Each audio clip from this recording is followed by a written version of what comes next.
Hey guys, are you ready to hear some guy rant about Monster Hunter Rise's Risen Elders, and also that they're pretty cool and strong? Yeah, this isn't professional, but you already knew that, so let's talk about it. You already know who's going to be at the bottom of this list. Risen Kushala Daora.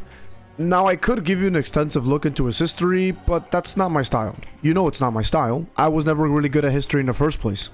But what I can do is try to power skill him in the funniest way possible, because why not? The thing you need to note about Kushala is that his only redeemable gimmick is wind and ice, but I don't think that's ever been prevalent in any game past Monster Hunter World. Seriously, where did it go? Probably because you usually fought him in cold areas in older games, but I digress. With this wind, he can make tornadoes, shoot wind lasers with his hands, blow you with wind blasts, and he has a nuke. A nuke, if you will. He can and will also stomp you with all of his weight, infused with Dragon Blight, by the way, so you know it's gonna hurt. But like, that's it. The in-game description does state that he can produce destructive storms, so I guess that's all he has to his name. Pretty lackluster if you ask me. Oh yeah, and I forgot, he can also shoot the in Risen state, so that makes him a little cooler, but apart from that, I don't think he's all that. And directly above him, though not by much, it's Risen Chameleos, but honestly, he's a lot cooler than Kushala if you think about it. If there's one thing I enjoy about a monster and its design, it's how well it embodies that design, and I think Chameleos does that to a T. What I find a little hilarious is that he can turn himself invisible because he's a chameleon, but his mist also serves as another layer of camouflage. Pretty cool utilization of his resources, and I'm glad I never took a different direction. Then there's the poison, which I have to talk about extensively here. Apex Rathian has a type of poison called Venom, which does more damage faster than regular poison and also lasts longer. Risen Chameleos, and regular Chameleos for that matter, both have poison that is described as superior poison, but it acts the same way as poison. So is superior poison a stronger type that's not Venom, or was someone at Capcom too lazy to label it as Venom? I'm so confused, and so are you? Well, probably. But anyway, he's not really that weak, and his poison and ability to camouflage only make the rest of his kit more lethal. Just like Kushala, he can spit venom beams, make venom clouds. Wow, that's actually pretty much it. But I'm only going to put him slightly above Kushala because of his aforementioned attributes. And even after all of that, out of the three monster stooges, I really think Risen Teosha stands above at least the last two. I remember a long time ago I made a Teosha guide for Monster Hunter World, and he had a few good moves to cover, but now it feels like he has double that number. Just like his base counterpart, he has what I like to call, and I don't care what anyone else calls it, but I like to call him Flame Coat and Blast Coat, because it's cool and it looks like he's being coated with intense fire blight either way. Flame Coat boosts all of his attacks. His aerial and grounded flamethrowers gain more range and power, his fire swipes linger a lot longer, and his nuke is much stronger. Blast Coat, arguably the more interesting coat, involves him spreading a bunch of blast blight clouds everywhere, and then he sparks them using his teeth, which is pretty fucking cool. He can even infuse some of these clouds so their blasts get bigger.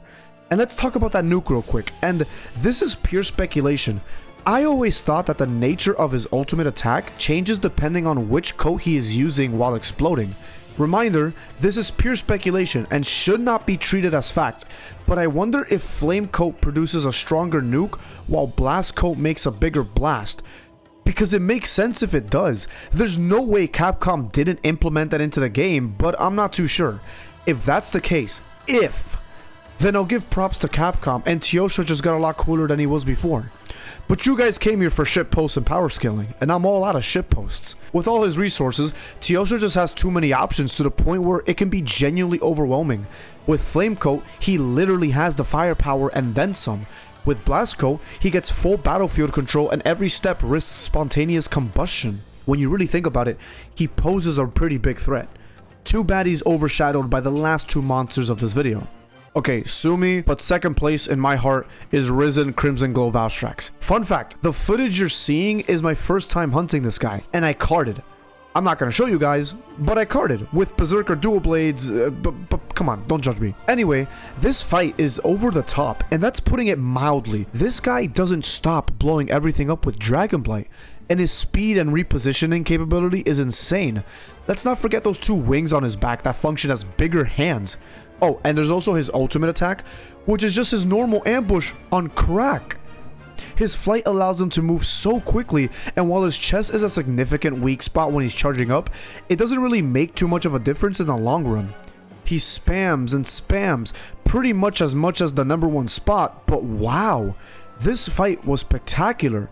He leaves almost no room for error, and every speedrun I see on him, it's almost always do enough damage to stagger him so he can't move at all.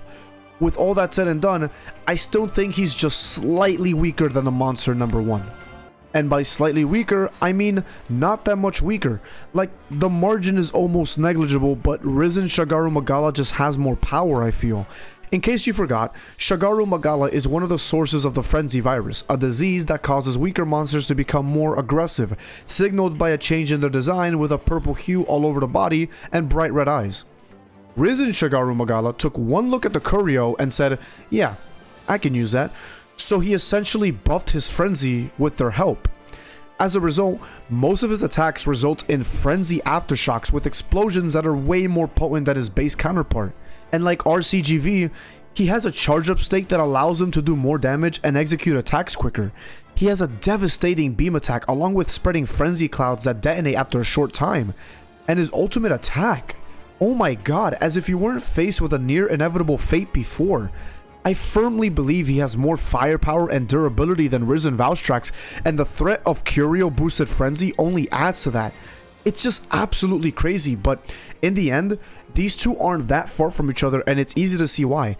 So I hope this talk explained it in a fun but somewhat informative way. If you enjoy what you saw, you should like and subscribe. It only helps, and you can always unsubscribe later if you stop liking my content. If you want, go ahead and drop a comment on what else I should talk about. Monster Hunter Wilds is coming out soon, and I wanted to do something different with that game, and I hope you guys enjoy what I'm cooking up. The Discord link is in the description below, and so is a playlist with more of my totally fun Monster Hunter videos, so you should definitely go check it out. In any case, thank you guys so much for watching, and I'll see you all in the next video. Love y'all.